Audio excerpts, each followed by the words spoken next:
Welcome back. We are discussing the President's announcement and the Madlanga Commission today with regards to the developments that came out of that interim report that was handed to the President in the latter months of last year. Now, we are joined by former Western Cape Police Commissioner Dr. Lennit Max, criminal law expert Ian Allis, and governance expert Professor Sam Koma. You can also join us in this conversation by sending us a WhatsApp or giving us a call. We have a caller on the line, Lisa from Hammanskraal. Very good evening to you. What are your thoughts tonight?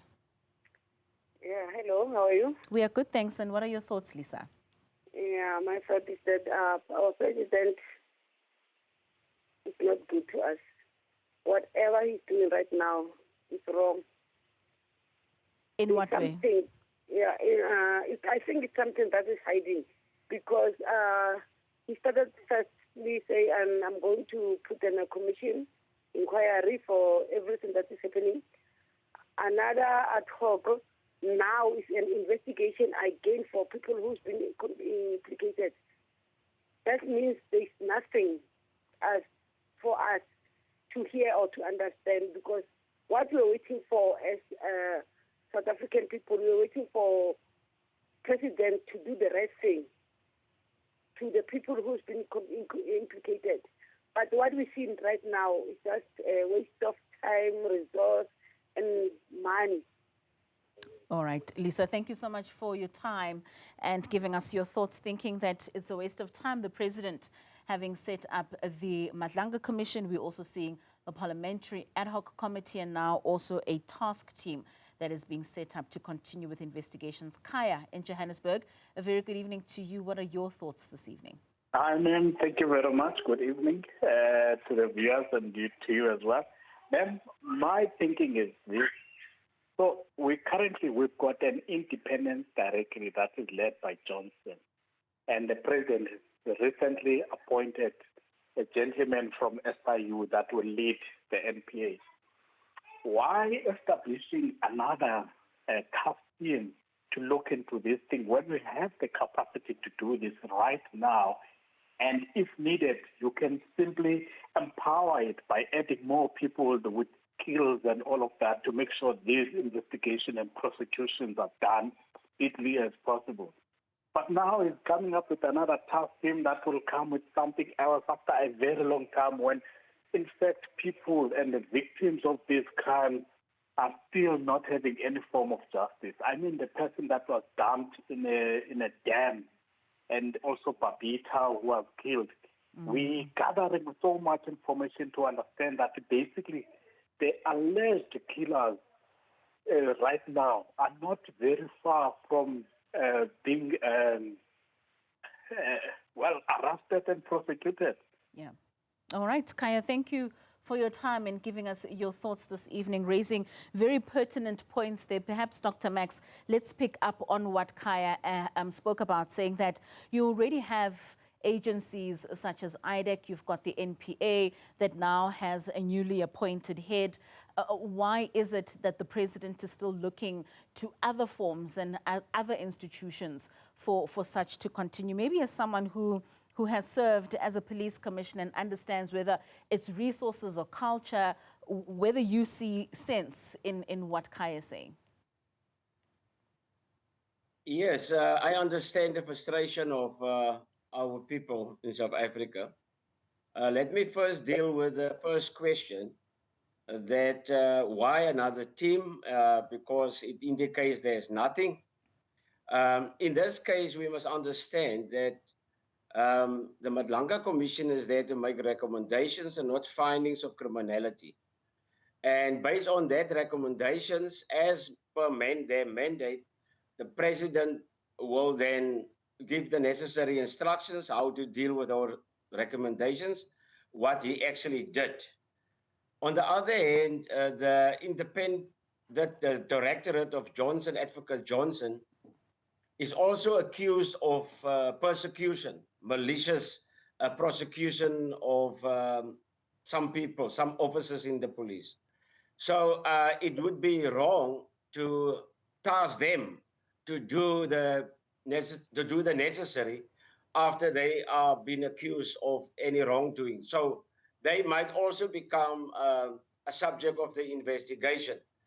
But although I appreciate this unprecedented action of the president, I'm very worried about the outstanding issue, and that is Minister Mchunu.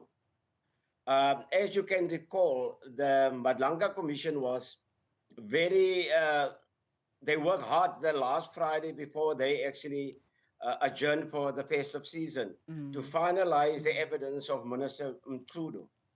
And the mere fact that there is absolute silence about any recommendations with regards to the minister, it creates a wrong perception or maybe the right perception. I don't know.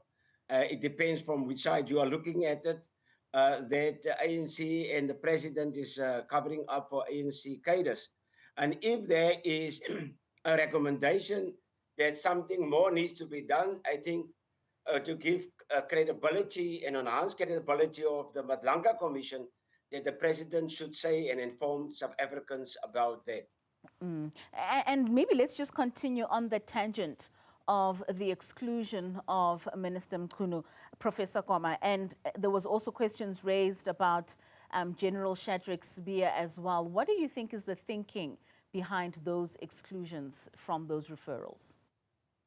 Yes, Katlego. So it is quite also peculiar that in the statement, because remember, we don't have the interim report.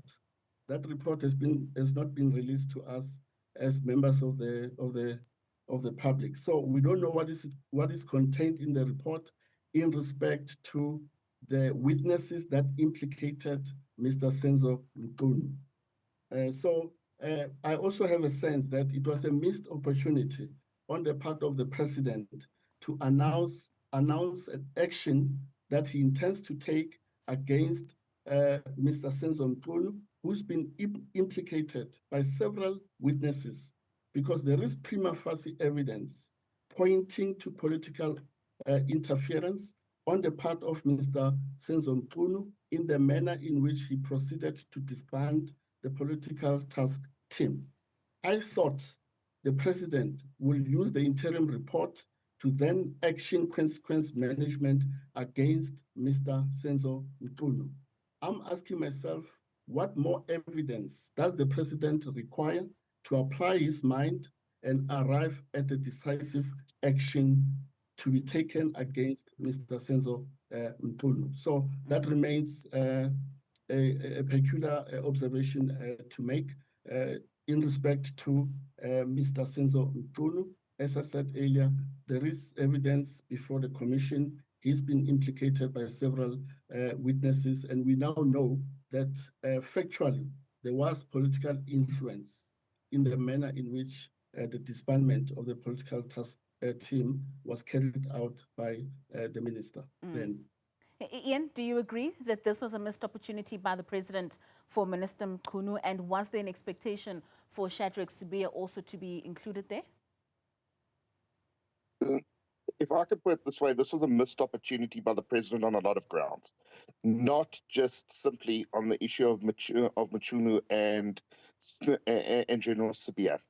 The fact is that even though it hasn't been released, people can go ahead and piece together the puzzle on certain regards that there's evidence against Mchunu. There's more than enough evidence at this present moment to completely strip him of his position, not in the way that he's been done at the moment.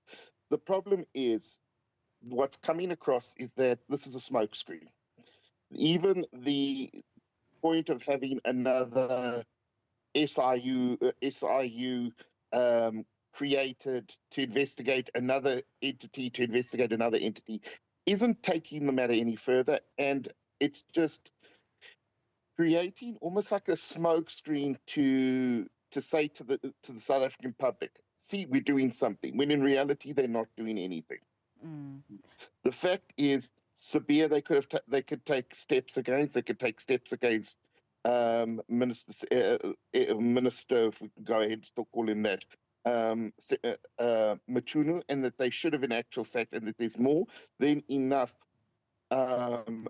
proof that has been gathered just from a public perspective, not even from the further investigative work, to go ahead and show these irregularities of what was conducted, to display that there is, on just a base provision. We're not even going into a criminal perspective, just from a civil burden, that there's enough of a case to go ahead and warrant his disqualification, and for him to have been addressed with consequences. It's simply another minister getting covered up, and we push it to the side and sweep it under the carpet. The president, unfortunately, has missed so many opportunities, and at this juncture, it's looking like he's more worried about political diplomacy than actually cleaning house, which is what should in actual fact be done at this juncture. Dr. Max, there's also been just concern around General Masimola being the one who leads this task team. And if you remember at the ad hoc committee, he really was questioned about not necessarily having a firm hand, especially when it came to General Sibiya. There was also questions around how he tackled the disbandment letter with Minister Mchunu. What's your take in him now having to lead this task team? Yeah, that is it is a concern, but I think that given the fact that he was objective and open during his testimony at the Madlanga as well as the ad hoc committee, he is responsible, in fact, for to secure South Africa and to investigate and combat any types of crime within the boundaries of South Africa. So, yeah, it is a question, that's a concern, but I think the future will actually prove whether he was biased or he did his job objectively. On the other hand, with regards to Minister Mchunu doesn't fall under the same process as the officials, government officials. And in politics, perceptions speak louder than facts. And you don't need a solid case against a politician to make to take a decision or to move a politician. If the allegations of such nature that it damaged your organization as well as the position in which that particular individual is serving, then obviously that person is not protected by the courts in terms of the labor laws. It's a person who's not been appointed by the public. He's been elected. And it is easy for the president, if the president wishes to remove him, to do so. And that won't have any negative consequences for that decision. So yes, General Sibiya was accused by General Masimola as well as Mslasla Nkwanazi and other officers that he has a very good relationship with Minister Mchunu.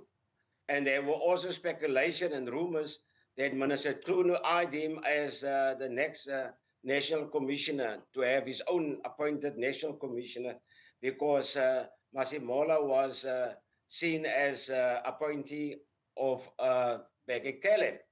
Now, the absence of both those names strengthened any perception that they are being protected. And I think my advice is that the president must come out sooner than later to inform South Africa what is the position of General Sibiya as well as Minister Mchunu. Well, it certainly is going to be one that many South Africans will be really looking at. We've got a caller on the line, Precious in Emalahleni. Very good evening. What's your take on the president's announcement today? No, I guess that, hi, I'm Precious from Mpumalanga. I have been following these proceedings, the Madlanga Commission and the ad hoc committee. So I guess that those that are implicated, they must also join their brother, because they refer him as their brother, but you can see the road is very, very hot. So then they must just join them and let the innocent police officers to continue to do their job. All right. And Mr. Ramaphosa must see to it that these persons join their brothers and South Africans get justice for this, because this is seriously and totally wrong.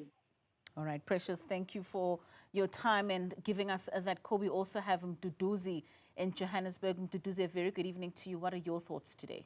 Evening, how are you? Good, thanks. And how are you, Mduduzi? Good, thank you. Okay, my thought is that sometimes it's puzzling how South Africans think. When the president normally takes time to make decisions, especially important decisions, we say that he's indecisive and he takes time to act, he consults a lot. Now suddenly he acts while even he's got an interim report. Then some people are still criticizing. I feel it's important that he acts based on the evidence provided to him as recommendations, and obviously take it from there. And with regards to the unfortunate aspects that you have on studio, obviously if they had listened to the presidency, there's a reason why the former minister was not or is not on the list, because there's more that he still needs to go back to the commission to testify on, and that is going to take place. So let's respect the president and his processes, and not do what and not instruct him on how he's supposed to do his business. Thank you. Thank you so much, Mduduzi. Mduduzi saying that the president with South Africans, he's doomed if he does, he's doomed if he doesn't, Prof. Koma. But we also had a response from one of the callers, that is Precious, and she made reference to joining their brother, and that is with Major General Sinona. We're going to touch on that at the Madlanga Commission when we return from this ad break. Do join us as we continue with this discussion.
Welcome to Newsfeed PM, the late edition. We continue to wrap up the highlights from some of the top stories of today. We are joined by some of our experts. So, Prof. Koma, before the break, we were speaking about what Precious referred to as policemen having to join their brother there, making reference to Major General Sinona, who appeared and concluded his testimony at the Madlanga Commission. We heard throughout the 3 days how him and Kat Matlala referred to each other as brothers. What did you make of the weight of his appearance at the Madlanga Commission? Yes, Katlego, before I get to the testimony presented by Major General Sinona, may I quickly just respond to the issue raised by Mduduzi, but also tying that up with what Kaya and also Eliza raised earlier. So we are on record having commended the president in taking a decision to set up the commission of inquiry, triggered by the allegations which were made by Police Commissioner Nhlanhla Mkhwanazi last year, July. And we set a proper forum to test the veracity of those allegations implicating SAPS, the police minister, the NPA, judicial officers, and also officers who are attached to the Ekurhuleni Metropolitan Department and other entities was correct. So it should not be an impression that we are against the decision. that was taken by the president in setting up this particular commission. And some of us, we are pleased about the efficiency coming out of the Commission of Inquiry, which is chaired by the retired Judge Madlanga. We are happy that they were able to comply with the terms of reference that obliged them to dispatch an interim report within 6 months. We now have the interim report. But we're saying going forward, there are certain processes that also needs to be actioned as part of ensuring that broadly the criminal justice system is reformed, whether in terms of legislative mechanisms or measures, but also very important, enforcing consequence management. Coming back to Major General Sinona, unfortunately, he behaved as if he's an accused, forgetting that this is a commission of inquiry.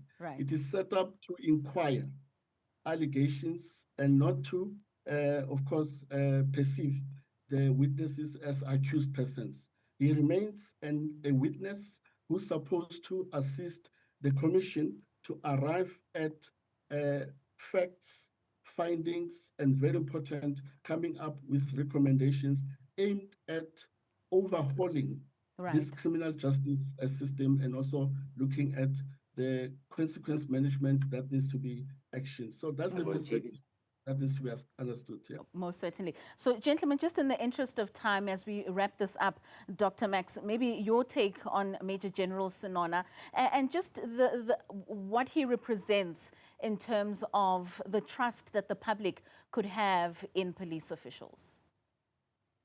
Yes, that is very important. The trust in the South African Police Service is at the all-time low of 22%. And that needs to be rectified. And I think one of the factors which informed the president to act speedily was that particular issue in order to prove to the people that the government won't tolerate any corruption, especially not among those who are responsible to uphold the law in South Africa.